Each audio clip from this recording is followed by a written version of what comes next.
भगवान की जय। गरुड़ पुराण का अध्याय तीसरा। गरुड़ जी कहते हैं, भगवान यम के मार्ग को लांघकर पापी यमलोक में जाकर कैसी कैसी यातनाएं भोगता है, वह मुझसे कहिए। श्री भगवान कहते हैं कि हे विंता, हे पुत्र, इन यम यातनाओं का आदि से अंत तक का वृत्तांत कहता है, सुनिए। नरक के वर्ण मात्र से तुम कप्त हो जाओगे। हे कश्यप के पुत्र, बहुबीतपुर के आगे 44 योजन लंबा चौड़ा बड़ा ये धर्मराज का पुर है। वहाँ हर समय हाहाकार मचा रहता है, जिसे देख पापी चिल्लाने लगता है। उसका रुदन सुनकर यमपुर में रहने वाले वह सब लोग जाकर द्वारपाल से कहते हैं, वहाँ धर्मध्वज नामक द्वारपाल सदा रहता है। वह चित्रगुप्त के पास जाकर उस प्रेत के सब शुभ अशुभ कह देता है, शुभाशुभ कह देता है। तदंतर चित्रगुप्त धर्मराज से उसे निवेदन कर देता है। हे चित्रगुप्त से उसके पापों को पूछते हैं। सब कुछ जानते हुए भी चित्रगुप्त श्रवणों से पूछते हैं। श्रवण ब्रह्मा के पुत्र हैं। हे स्वर्ग पृथ्वी लोक और पाताल तक घुमा करते हैं। उनको दूरी से सुनने का ज्ञान है और दूर से देखने वाले उनके नेत्र हैं। उन श्रवणों की स्त्रियां भी उन्हीं के समान है। वह अलग नाम का श्रवणी है। वे सब स्त्रियों की चेष्टाओं को जानती है। वे पुरुष और स्त्रियां स्त्री पुरुषों में प्रकट और गुप्त किए हुए कर्म और वाक्यों को चित्रगुप्त से बता देते हैं। वे धर्मराज के दूत मनुष्य के वाणी, मन और शरीर से किए गए हुए शुभ अशुभ कर्मों का यथार्थ रूप से कह देते हैं। मनुष्य और देवताओं के अधिकारी उन सत्यवादी श्रवणों में ऐसी शक्ति है कि वे सब कर्म कह देते हैं। वृत्त दान और सत्यवाणी से जो मनुष्य उनको संतुष्ट करता है, उसके लिए वह सौभ्य पूर्ण स्वर्ग मोक्ष के देने वाले होते हैं। वे सत्यवादी श्रवण पापियों के कर्मों को जानकर धर्मराज के सामने कह देने से दुखदायी हो जाते हैं। सूर्य, चंद्रमा, पवन, अग्नि, आकाश, पृथ्वी, जल, हृदय, यम, दिन रात्रि दोनों संध्याएं और धर्म से सब मनुष्य वृत्तांत को जानते हैं तथा धर्मराज के चित्रगुप्त श्रवण का सूर्य आदि शरीर में टिके हुए सब पाप और पुण्य को जानते हैं। इस प्रकार यमराज पापियों के पाप को अच्छे प्रकार से निश्चित करके उनको बुलाकर अपना भयंकर रूप दिखाते हैं। वे पापी लोग दंड हाथ में लिए बड़ी काया वाले भैंसे पर चढ़े हुए यमराज के भयंकर रूप को देखते हैं तथा वह प्रलय के मेघों के समान गरजने वाले, काल पहाड़ के समान बड़े शरीर वाले, बिजली की सी कांति वाले, भयंकर और 32 भुजा वाले, 3 योजन 12 कोस लंबा चौड़ा उनका शरीर है तथा बावली के समान नेत्र है। मुख में जवर आदि से युक्त बड़ा भयंकर है। उसके पास यम के तुल्य सब दूत गर्जा करते हैं। उसको देखकर डरा हुआ पापी हाहाकार करता है तथा दान न देने से वह पापात्मा बार बार पापियों को चित्रगुप्त यम की आज्ञा सुनाते हैं कि हे दुराचारियों, पापियों, तुमने अहंकार से दूषित हो बिना विचारे किस लिए यह पाप कर्म सचित किया है। वह मुंड मनुष्यों काम क्रोध से पापियों की संगत से उत्पन्न दुखदायक पाप को किस लिए संचित किया। तुमने हर्षित होकर जैसे पहले पाप किए हैं वैसे ही यातना ही भोगो। इस समय मुंह क्यों मोड़ते हो? तुम लोगों ने जो बहुत से पाप किए हैं वे ही पाप दुख के कारण है, ये छल नहीं है। यमराज जी मूर्ख, पंडित, दरिद्र, धनवान और निर्बल संबल सबसे सब बर्ताव सबसे एक ही बर्ताव करते हैं। चित्रगुप्त की ये बातें सुनकर पापी लोग अपने कर्मों का विचार कर चुप्पी निश्चित बैठ जाते हैं।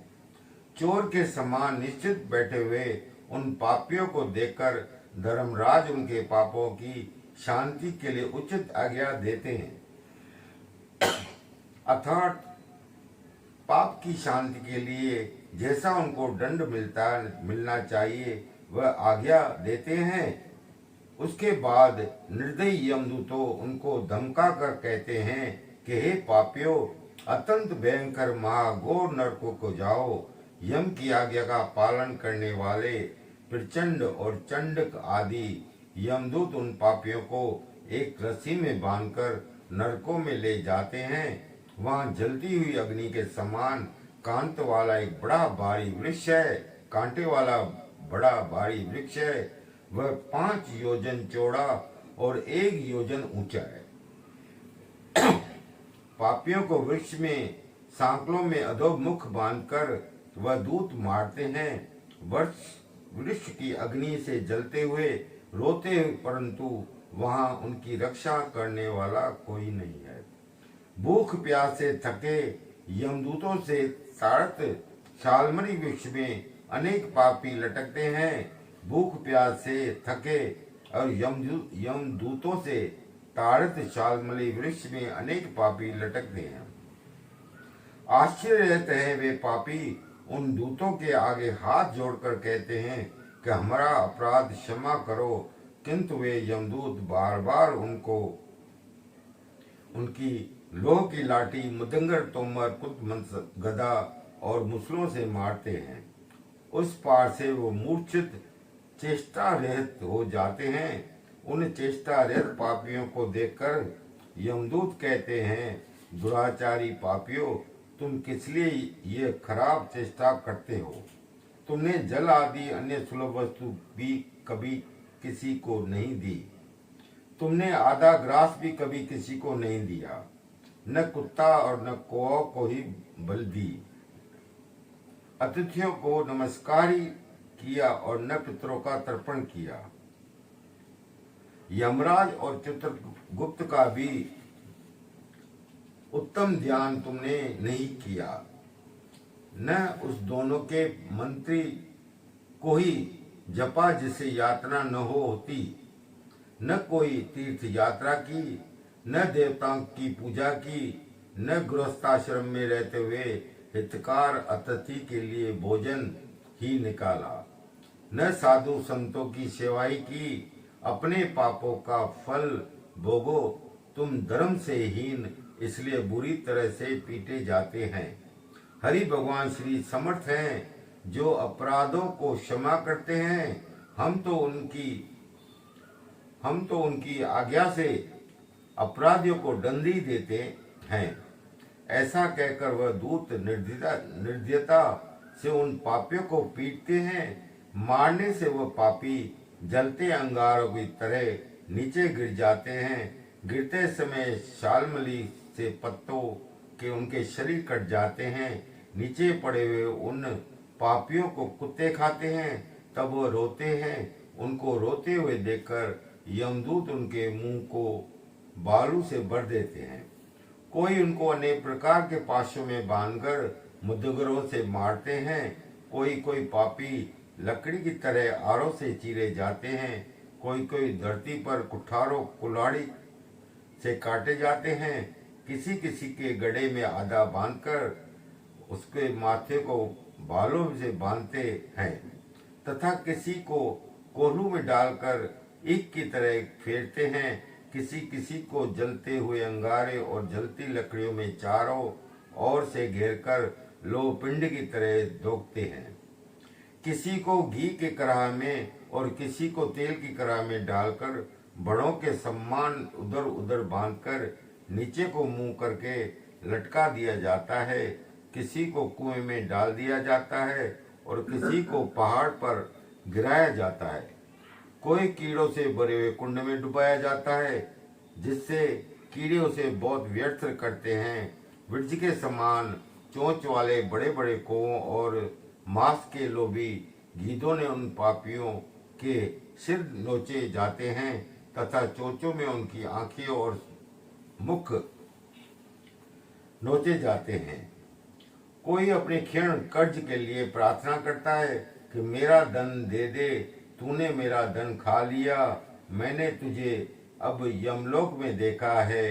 नरक में इस प्रकार झगड़ा करते हुए उन पापियों के मांस सरसों में काटकर यमदूत उनको देते हैं। इस प्रकार यम की आज्ञा से उन पापियों को ताड़ना देकर तामसग्राद घोर नरकों में खींचकर डाल देते हैं।